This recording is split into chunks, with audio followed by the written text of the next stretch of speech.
Bienvenue à cette exploration.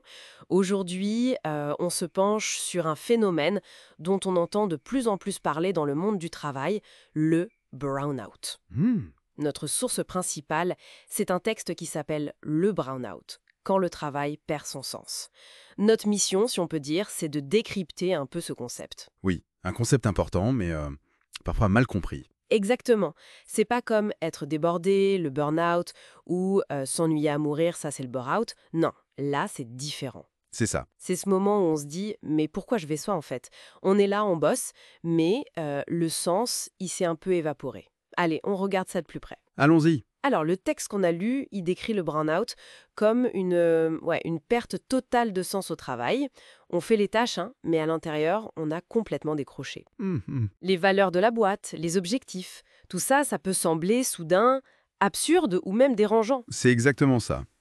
Et la source insiste sur les signes qui sont assez révélateurs. C'est pas juste un coup de mou, hein. Ah non? Non, on parle d'une vraie difficulté à se motiver le matin, même quand il n'y a pas de surcharge particulière, un sentiment d'inutilité qui s'installe, Oui, voire, et ça c'est fort, un sentiment d'être un peu complice d'un système qui tourne à vide. Ça peut mener à être plus irritable, à s'isoler, d'accord. à faire plus d'erreurs aussi, des fautes d'inattention, et surtout, une absence totale de fierté dans ce qu'on fait. Ah voilà, quand même. Et d'où ça vient tout ça?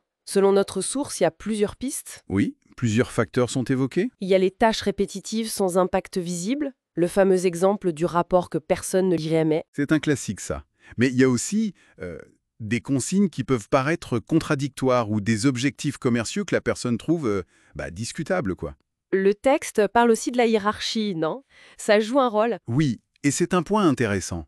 La source pointe une hiérarchie qui peut être perçue comme froide, un peu technocratique, c'est le mot utilisé, Hmm, et qui du coup n'offre pas de reconnaissance. Pas juste une tape dans le dos, mais une vraie reconnaissance de la valeur du travail. je vois. Et il y a aussi cette histoire de conflit intérieur. Absolument. C'est souvent au cœur du problème, en fait.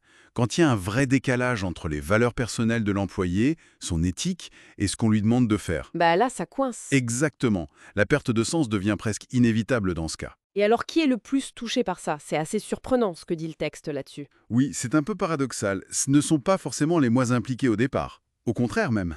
Ah bon? Ben oui, la source mentionne souvent les salariés qui étaient très investis au début, les jeunes recrues aussi qui arrivent avec une vision un peu idéalisée du travail. Et qui déchante, j'imagine. Voilà, l'idéal se confronte au réel. Le texte cite aussi certains cadres. Il utilise un acronyme MCD, sans trop détailler ce que c'est, et puis tous ceux qui sont épuisés par des missions qu'ils jugent incohérentes ou vaines. C'est là que ça devient vraiment intéressant et un peu inquiétant aussi. C'est que c'est insidieux. Tout à fait, c'est le gros danger du burn-out, son invisibilité. La personne est là physiquement. Oui, elle fait le minimum. Elle fait le minimum requis, elle n'est pas en arrêt maladie, comme dans un burn-out par exemple, mais mentalement elle est déjà partie. C'est une démission intérieure silencieuse. Une sorte d'abandon progressif. C'est ça, une déconnexion lente. Bon, alors si on essaie de résumer un peu ce qu'on a retiré de cette lecture, le burn-out, c'est cette crise de sens au travail. C'est discret mais profond. Mhm. C'est pas le stress de la surcharge, c'est pas l'ennui du bore-out, c'est vraiment un questionnement existentiel sur l'utilité, la valeur de ce qu'on fait au quotidien dans son job. Exactement. Et ça soulève une question importante pour aller plus loin, je pense. Oui, Si le travail peut perdre son sens à ce point, au point de débrancher quelqu'un intérieurement, quelle est la part de responsabilité de l'organisation, du management et même du collectif de travail? bonne question. Comment peut-on prévenir ça? Et surtout, comment redonner du sens aux missions de chacun? C'est une piste de réflexion, je crois, sur la valeur qu'on accorde vraiment au travail aujourd'hui collectivement.